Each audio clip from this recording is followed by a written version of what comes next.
বাঙালির অন্তরে কবিগুরু রবীন্দ্রনাথ ঠাকুরের স্থানটা এক অন্যতম। সকলকে ভালোবাসা জানিয়ে আজকে আমি ঘুরে দেখাবো কবিগুরু রবীন্দ্রনাথ ঠাকুরের সমাধি প্রাঙ্গণ। কবিগুরু রবীন্দ্রনাথ ঠাকুরের সমাধি প্রাঙ্গণটি অবস্থিত নিমতলা মহাশ্মশানের ঠিক ডান পাশেই। এখন যে দ্বারটি দেখতে পাচ্ছেন এটিই হলো তার প্রবেশদ্বার। রবীন্দ্রনাথ ঠাকুরের সমাধি প্রাঙ্গণটিতে আসতে হলে তাহলে হাওড়া থেকে 215 এ নম্বর বাস ধরে আপনি আইডিতলা নেমে পায়ে হেঁটে আসতে পারেন। সকাল 9টা থেকে সন্ধে 7টা পর্যন্ত রবীন্দ্রনাথ ঠাকুরের এই সমাধি প্রাঙ্গণটি খোলা থাকে এবং এখানকার টিকিট মূল্য অবাধ। রবীন্দ্রনাথ ঠাকুরের সমাধি প্রাঙ্গণের ঠিক ডান পাশে গঙ্গা বক্ষকে দেখতে অপরূপ সৌন্দর্য লাগে। আজকে দিনটা শ্রাবণ মাসের সোমবার হওয়ায় পুণ্যার্থীরা এই ঘাটে এসে স্নান করছে এবং ভিড় জমাচ্ছেন। গঙ্গা বক্ষ আজ জোয়ারের টানে যেন উথাল পাথাল হয়ে উঠেছে। এখানে এসে দেখতে পেলাম বহু পুণ্যার্থীকে ভোগ বিতরণ করা হচ্ছে। ভোগ বিতরণের পাশাপাশি কিছু কিছু জায়গায় দল করে লোক গান বাজনা করছেন। মাথার উপর নীল আকাশ, সামনে গঙ্গা নদীর বক্ষ এক অপূর্ব কল্পনা তৈরি করে। গঙ্গা বক্ষের শোভা অনুভূতি করতে করতে নিজেকে যেন কোথাও হারিয়ে ফেলতে হয়। আজকে রোমাঞ্চকর পরিবেশ তৈরি হয়ে উঠেছে এই ঘাটেতে। বহু সংখ্যক লোক এখানে ভিড় করে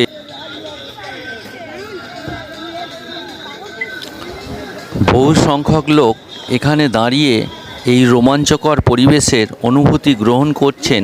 তার পাশাপাশি এখানে দেখতে পেলাম একটি ভগবান শিবের মূর্তি দাঁড় করানো রয়েছে, দেখতে অপরূপ সুন্দর।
এত কিছু দেখার পর সর্বশেষে আমরা রবীন্দ্রনাথ ঠাকুরের সমাধি প্রাঙ্গণে প্রবেশ করলাম এবং তা বেশ অপরূপ সুন্দর দেখতে।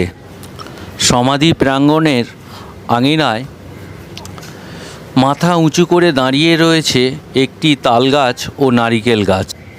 বিশ্বকবি রবীন্দ্রনাথ ঠাকুর জন্মেছিলেন 11ই মার্চ 1901 সালে কলিকাতার জোড়াসাঁকোর ঠাকুর বাড়িতে এবং মৃত্যুবরণ করেছিলেন 2রা জানুয়ারি 1976 সালে।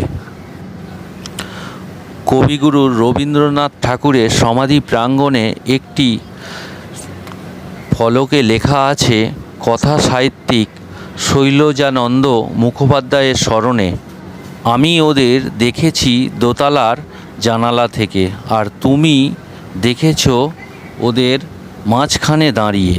কাজেই তোমার দেখা আর আমার দেখার তফাৎ অনেক। তুমি ওদের সম্বন্ধে লেখার যথার্থ অধিকারী। রবীন্দ্রনাথ ঠাকুর। জন্ম 19শে মার্চ 1901, মৃত্যু 2রা জানুয়ারি 1976।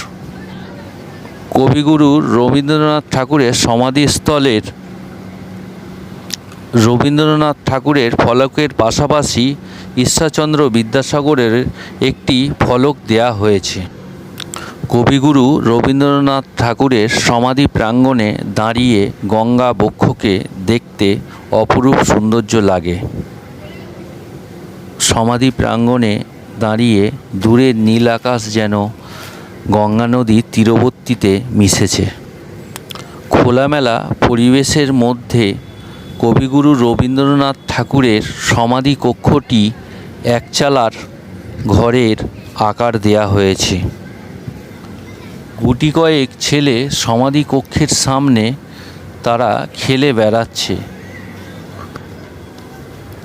কবিগুরু রবীন্দ্রনাথ ঠাকুরের সমাধির আঙিনায় মাথা উঁচু করে দাঁড়িয়ে রয়েছে একটি নারিকেল গাছ। উন্মাদ ছেলে খেলে বেড়ায় আপন মনে। এখানে নিস্তব্ধ পরিবেশ শান্তি বজায় রাখে সর্বক্ষণ। একচালা কক্ষের পিছনে গাছের ছায়া সর্বক্ষণ সমাধি কক্ষকে ছায়াবৃত্তের মধ্যে রেখেছে। আর এই সমাধি কক্ষের ঠিক পাশেই একটি ফলকে লেখা রয়েছে কবিগুরু রবীন্দ্রনাথ টেগর সমাধি মেমোরিয়াল, নিমতলা। আর ওই একই ফলকে বাংলাতেও লেখা আছে কবিগুরু রবীন্দ্রনাথ ঠাকুরের সমাধি প্রাঙ্গণ, নিমতলা। এখানকার নীরবতা আপনাকে মনোমুগ্ধ করে তুলবে। গঙ্গা বক্ষের উপরে সামনের খোলা আকাশ নীল সাদা সৌন্দর্য নিয়ে আপন মনে ভেসে বেড়ায়। সকলকে ভালোবাসা জানিয়ে আজকে আমি বিদায় নিলাম। ভিডিওটি যদি আপনাদের সকলের ভালো লেগে থাকে তাহলে একটি লাইক, শেয়ার ও কমেন্ট করে দেবেন। নমস্কার। নিজের দিকে খেয়াল রাখবেন, ভালো থাকবেন। ধন্যবাদ।